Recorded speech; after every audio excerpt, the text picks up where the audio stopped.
বন্ধুরা, গরমের শুরু মানেই আমাদের ছাদ বাগানে জবার মেলা। এই সময় রং বেরঙের জবাতে ভরে থাকে আমাদের ছাদ বাগান। কিন্তু বন্ধুরা, বর্তমান সময়ে দেখা যাচ্ছে আমাদের জবা গাছগুলি যেমন সঠিকভাবে বৃদ্ধি বিকাশ করছে না, তেমন গাছের মধ্যে থেকে আমরা সঠিকভাবে ফুল পাচ্ছি না। গাছের মধ্যে কুঁড়ি আসছে না, যদিও বা অল্প কিছু কুঁড়ি আসছে, সেই কুঁড়িগুলি গাছ থেকে ঝরে পড়ে যাচ্ছে। ফুলের আকার ছোট হয়ে যাচ্ছে। এর সঙ্গে সঙ্গে গাছের মধ্যে নানান রকম পোকামাকড়েরও আক্রমণ হচ্ছে, ফলে গাছগুলি ধীরে ধীরে দুর্বল হয়ে পড়ছে।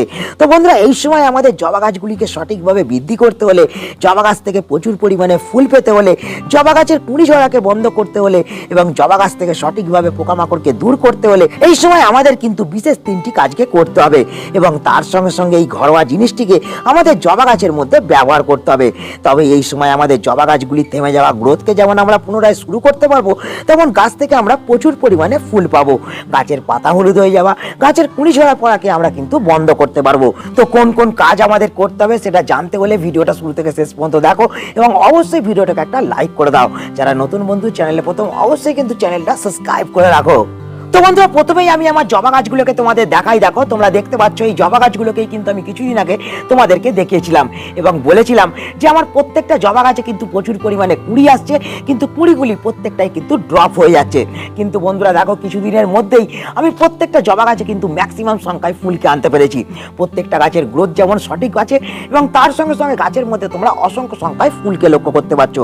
তো বন্ধুরা, এই সময় যদি তোমাদের জবা গাছগুলিকে তোমরা দ্রুত হারে বৃদ্ধি করতে চাও, গাছ থেকে যদি প্রচুর পরিমাণে ফুল এবং কুঁড়িকে পেতে চাও, গাছের কুঁড়ি ঝরাকে যদি এই সময় তোমরা বন্ধ করতে চাও, তাহলে কিন্তু তোমাদের যে প্রথম কাজটা করতে হবে সেটা হলো বন্ধুরা, আমাদের জবা গাছগুলিকে এই সময় একটা স্টেবল ওয়েদারের মধ্যে রাখতে হবে। তো বন্ধুরা, আমরা সকলে জানি এই সময় কিন্তু আমাদের এখানে রোদের তীব্রতা বাড়তে শুরু করেছে এবং তার ফলে একটা ওয়েদারের তারতম্য হচ্ছে। এই ওয়েদারের ডিসব্যালেন্সের ফলেই কিন্তু বন্ধুরা আমরা গাছ থেকে কুঁড়ি ঝরে পড়া এবং পাতা হলুদ হয়ে যাওয়ার সমস্যাকে লক্ষ্য করতে পারছি। তার সঙ্গে সঙ্গে গাছের বৃদ্ধি বিকাশটাও সঠিকভাবে কিন্তু হচ্ছে না। তো বন্ধুরা, আমাদের জবা গাছ এমনই একটা গাছ, আমরা এই গাছকে যে ওয়েদারের মধ্যে রাখতে পারবো সেই ওয়েদারের সঙ্গেই কিন্তু এই গাছ নিজেকে মানিয়ে নিতে পারবে। তাই এই সময় আমাদের যে কাজটা করতে হবে, আমাদের গাছগুলোকে কিন্তু এই সময় ফুল সানলাইটের মধ্যে রাখতে হবে।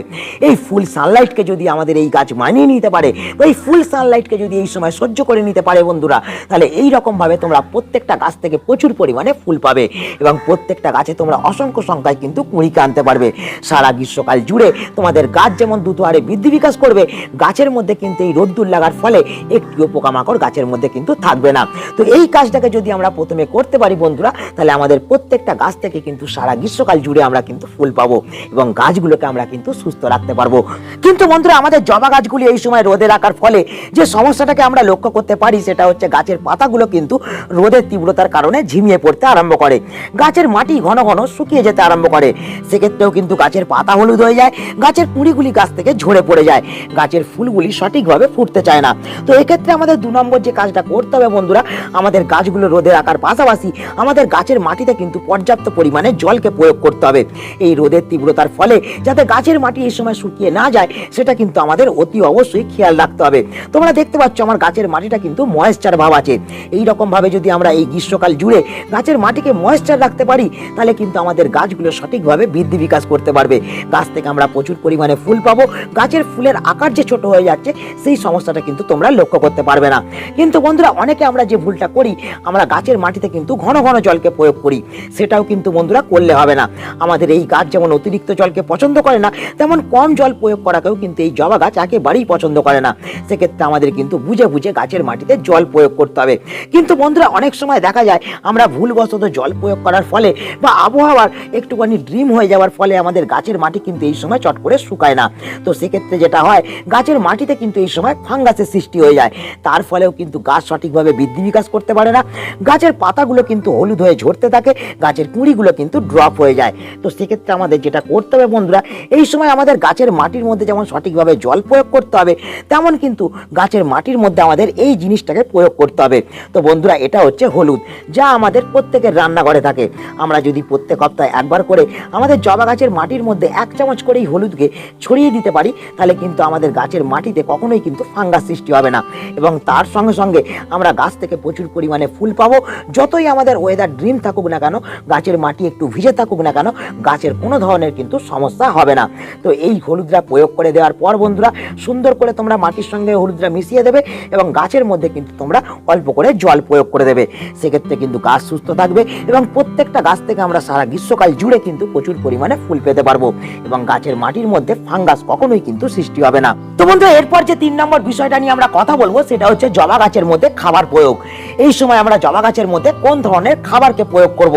তো বন্ধুরা আমরা সকলে জানি এই সময় রোদের তীব্রতা ধীরে ধীরে বাড়তে শুরু করেছে এবং এই সময় যদি আমরা গাছের মধ্যে রাসায়নিক সারকে ঘন ঘন প্রয়োগ করি, সেক্ষেত্রে কিন্তু গাছের গুণগত মান যেমন খারাপ হবে, গাছের কুড়িগুলি কিন্তু হলুদ হয়ে ঝরে পড়বে।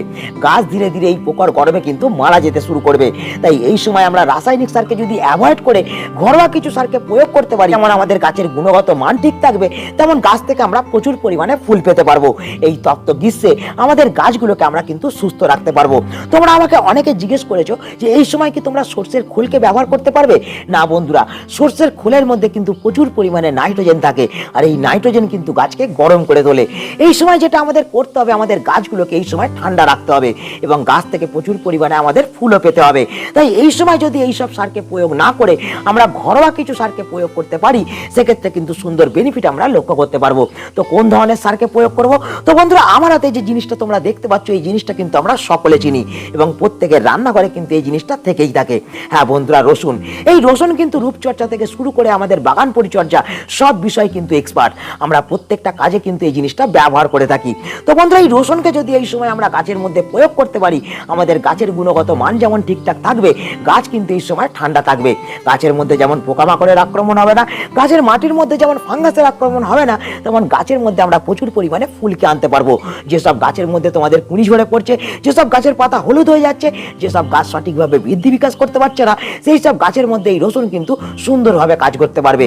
এই একটা উপকরণকে দিয়েই আমরা কিন্তু গাছের নানান ধরনের সমস্যাকে সমাধান করতে পারবো। কিন্তু বন্ধুরা কিভাবে এই জিনিসটাকে ব্যবহার করতে হবে সেটা আগে আমাদের জানতে হবে, তবেই কিন্তু এই জিনিসটা থেকে আমরা সঠিক বেনিফিট লক্ষ্য করতে পারবো। তো চলো সময় নষ্ট না করে এই রসুনকে আমরা কিভাবে গাছের মধ্যে প্রয়োগ করব সেটা আগে আমরা দেখে নিই। তো বন্ধুরা এই রসুনকে গাছের মধ্যে ব্যবহার করার ক্ষেত্রে আমাদের কিন্তু এক্সট্রা করে রসুন বাজার থেকে কিনে আনার কোনো প্রয়োজন নেই। তো বন্ধুরা আমরা সকলেই এই রসুনকে রান্নার কাজে কিন্তু ব্যবহার করে থাকি এবং রান্নার কাজে ব্যবহার করার সময় আমরা এই রসুনের খোসাকে কিন্তু বাড়ি থেকে ফেলেও দিই। কিন্তু বন্ধুরা এই জিনিসটাকে ফেলে না দিয়ে আমরা যদি এর লিকুইড তরল একটা তৈরি করে নিতে পারি, নিয়ে যদি এই সময় আমরা গাছের মধ্যে প্রয়োগ করতে পারি, সেক্ষেত্রে কিন্তু সঠিক বেনিফিট আমরা লক্ষ্য করতে পারবো। আমাদের জবা গাছ কিন্তু ফুলে ভরে যাবে। তো বন্ধুরা তোমরা দেখতে পাচ্ছ এখানে কিন্তু আমি 250 ml জল নিয়েছি এবং এই জলের মধ্যে কিন্তু আমি 2 দিনের যে রসুন আমাদের বাড়িতে ব্যবহার হয়েছিল সেই খোসাটাকে কিন্তু আমি সংগ্রহ করে রেখেছি এবং এই রসুনকে কিন্তু আমি 2 দিনের জন্য জলে ভিজিয়ে রেখেছিলাম। তোমরা দেখতে পাচ্ছ সেক্ষেত্রে কিন্তু জলটা একটা ঘোলাটে আকার ধারণ করেছে। তো বন্ধুরা এই জিনিসটাকে কিন্তু আমাদের এবার গাছের মধ্যে প্রয়োগ করতে হবে। বন্ধুরা আমাদের এই রসুনের খোসার মধ্যে কিন্তু নাইট্রোজেন, ফসফরাস এবং পটাশিয়াম আছে। এই রসুনের খোসাকে ব্যবহার করে আমরা কিন্তু প্রাকৃতিক পদ্ধতিতে আমরা গাছের মধ্যে কিন্তু নাইট্রোজেনের যোগান দিতে পারবো। তার সঙ্গে সঙ্গে বন্ধুরা রসুনের মধ্যে আছে প্রচুর পরিমাণে সালফার, যা আমাদের গাছের শিকড়কে যেমন দ্রুত হারে বৃদ্ধি বিকাশ করতে পারবে, তেমন গাছের মধ্যে হওয়া ফাঙ্গাসকেও কিন্তু এই রসুন দূর করতে পারবে। তো চলো এরপর আমরা এই দ্রবণটাকে কিভাবে তৈরি করতে পারবো সেটা আমরা দেখে নিই। তো বন্ধুরা প্রথমে এই দ্রবণটাকে কিন্তু আমাদের ছেঁকে ফেলতে হবে। ডাইরেক্ট এই রসুনের খোসা কিন্তু আমাদের গাছের মাটিতে কখনোই ব্যবহার করা যাবে না। সেক্ষেত্রে কিন্তু গাছের মধ্যে ফাঙ্গাস সৃষ্টি হবে এবং গাছের মধ্যে কিন্তু নানা রকম সমস্যা দেখতে পাবে। তো দেখো আমি কিন্তু রসুনের খোসাটাকে সুন্দর করে ছেঁকে নিলাম এবং এই যে তরল সারটা বন্ধুরা তৈরি হয়েছে, এই তরল সারটার সঙ্গে আমাদের কিন্তু সম পরিমাণ কিন্তু জল মেশাতে হবে। দেখো আমি কিন্তু 250 ml আরও এখানে কিন্তু জল মিশিয়ে নিচ্ছি।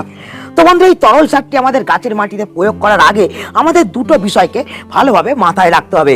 প্রথমত বিষয় হচ্ছে বন্ধুরা এই সারটিকে কিন্তু আমরা কখনোই তীব্র রোদের সময় ব্যবহার করব না।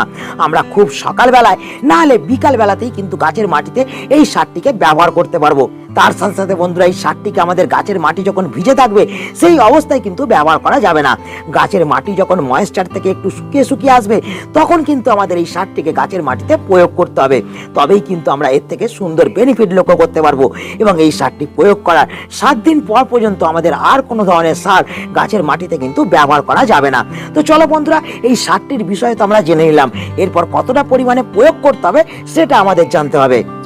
তো বন্ধুরা তোমরা দেখতে পাচ্ছ আমি কিন্তু জবা গাছের কাছে চলে এসেছি এবং আমি কিন্তু এই গ্লাসের মধ্যে 200 ml দ্রবণ নিয়ে নিয়েছি। এই টবটা হচ্ছে বন্ধুরা একটা 12 ইঞ্চির টব। এই 12 ইঞ্চির টবগুলোর মধ্যে কিন্তু আমরা এই 200 ml দ্রবণকে ব্যবহার করব। এর থেকে যেসব ছোট টব আছে সেক্ষেত্রে তোমরা কিন্তু 100 ml কি 150 ml ব্যবহার করতে পারো। এটা যেহেতু বন্ধুরা জৈব, তাই একটু কম বেশি হয়ে গেলেও গাছের কোনো ধরনের কিন্তু ক্ষতি করবে না। এই জিনিসটা বরং গাছকে ঠান্ডা রাখতে সাহায্য করবে। তো বন্ধুরা এরপর যে 4 নম্বর বিষয়টা নিয়ে আমরা কথা বলবো সেটা হলো বন্ধুরা এই সময় অনেকে দেখি আমরা যে আমাদের গাছের মধ্যে আমরা সঠিকভাবে খাবারকে প্রয়োগ করি, সঠিকভাবে জলকে প্রয়োগ করি, প্রত্যেকটা দিন গাছের যত্ন নিই, কিন্তু তার সত্ত্বেও আমাদের জবা গাছগুলো সঠিকভাবে বৃদ্ধি হয় না। আমরা জবা গাছের মধ্যে সঠিকভাবে ফুল আনতে পারি না, গাছের কুঁড়িগুলি ঝরে পড়তে লক্ষ্য করা যায়। ধীরে ধীরে গাছ দুর্বল হতে থাকে এবং এক সময় এসে গাছগুলো কিন্তু মারা যেতে শুরু করে। কিন্তু বন্ধুরা এই সমস্যাটা কেন হচ্ছে আমরা কিন্তু সহজে বুঝতে পারি না। যখন আমরা গাছগুলোকে ভালো করে লক্ষ্য করি তখন দেখতে পাই যে গাছের পাতার নিচে নানান ধরনের পোকামাকড়ের আক্রমণ হয়েছে। তাই নানান রকম পরিচর্যা করার পাশাপাশি আমাদের এই সময় যে 4 নম্বর কাজটা করতে হবে, সঠিক কীটনাশক আমাদের গাছের মধ্যে প্রয়োগ করতে হবে। তো কোন ধরনের কীটনাশককে ব্যবহার করব?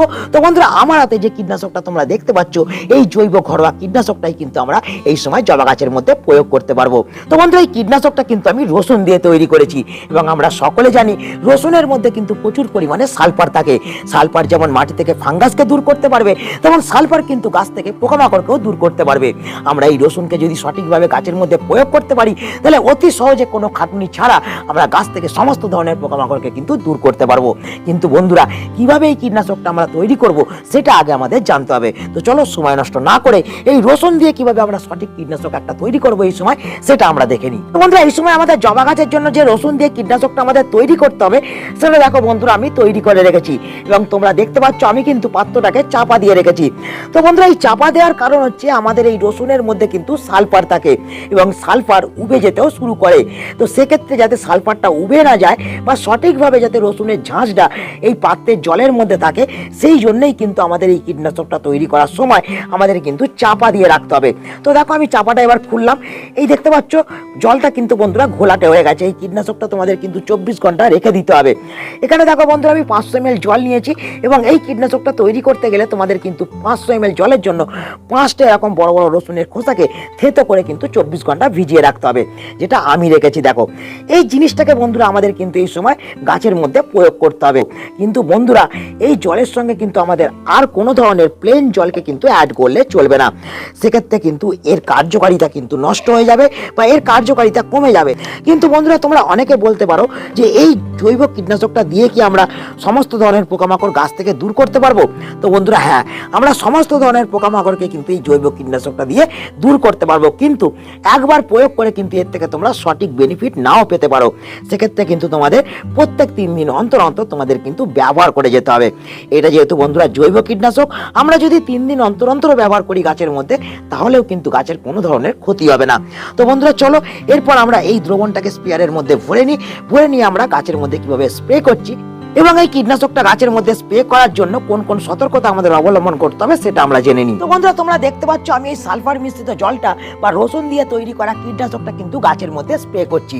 তো বন্ধুরা এই কীটনাশকটা স্প্রে করার ক্ষেত্রে কোনো ধরনের কিন্তু সাবধানতা নেই, কিন্তু একটা বিষয় যদি আমরা মেনে চলি তাহলে এই কীটনাশকটা সঠিকভাবে আমাদের গাছের মধ্যে কিন্তু কাজ করতে পারবে। সেটা হলো বন্ধুরা এই কীটনাশকটাকে কিন্তু আমাদের খুব সকালবেলা নালে বিকালবেলা ব্যবহার করতে হবে। রোদের সময় ব্যবহার এটা কখনোই কিন্তু করা চলবে না। রোদের সময় ব্যবহার করলে এই কীটনাশক গাছের কোনো ক্ষতি করবে না, কিন্তু কোনো ধরনের উপকারেও লাগবে না বন্ধুরা। তাই আমরা চাই যে আমরা গাছের মধ্যে যখন কীটনাশকটা প্রয়োগ করব সেই কীটনাশকটা যাতে সঠিকভাবে পোকামাকড়কে দমন করে। তো সেই কারণে আমাদের যে কাজটা করতে হবে, আমাদের খুব সকালবেলা নালে বিকালবেলা এই কীটনাশকটা গাছের মধ্যে প্রয়োগ করতে হবে। এই কীটনাশকটা আমরা ঘন ঘন 3 বার অন্তর অন্তর কিন্তু 4 থেকে 5 বার ব্যবহার করব, তবেই কিন্তু আমাদের গাছ থেকে সমস্ত ধরনের পোকামাকড়কে কিন্তু আমরা দূর করতে পারবো। না এই কীটনাশকটা ঘন ঘন ব্যবহার করলেও গাছের কোনো ধরনের ক্ষতি হবে না, বা এই কীটনাশকটা প্রয়োগ করার সময় এই কীটনাশক উড়ে এসে যদি আমাদের মুখে চোখে পড়ে সেক্ষেত্রেও বন্ধুরা কোনো ধরনের ক্ষতি হবে না, কারণ সালফার মানুষের কোনো ক্ষতি করে না। তো সেক্ষেত্রে আমরা নিশ্চিন্তে নির্ভয়ে কিন্তু এই কীটনাশকটা গাছের মধ্যে প্রয়োগ করতে পারি এবং গাছ থেকে সমস্ত ধরনের পোকামাকড়কে এই গ্রীষ্মের শুরু থেকে বর্ষার শেষ পর্যন্ত আমরা দূর করতে পারি। তো বন্ধুরা এই কয়েকটি টিপসকে যদি আমরা এপ্রিল মাসে মেনে চলতে পারি তাহলে আমাদের প্রত্যেকটা গাছ থেকে আমরা এই লেভেলের কিন্তু ফুল পেতে পারবো। এবং প্রত্যেকটা ফুলের কালার, প্রত্যেকটা ফুলের আকার কিন্তু আমরা স্বাভাবিক রাখতে পারবো। তো বন্ধুরা, আজকে এই ছোট্ট ভিডিওটা এখানেই আমি শেষ করছি। আশা করি এই ভিডিওটা তোমাদের সকলের কাজে লেগেছে। যদি ভিডিওটা ভালো লাগে তাহলে অবশ্যই ভিডিওটাকে একটা লাইক করে দেবে, তোমাদের বন্ধুদের কাছে অবশ্যই কিন্তু শেয়ার করে দেবে। যারা নতুন বন্ধু, প্লিজ বন্ধুরা চ্যানেলটা সাবস্ক্রাইব করে রাখবে। তো বন্ধুরা, দেখা হচ্ছে আবার একটা নতুন ভিডিওতে। সকলে ভালো থেকো, নমস্কার।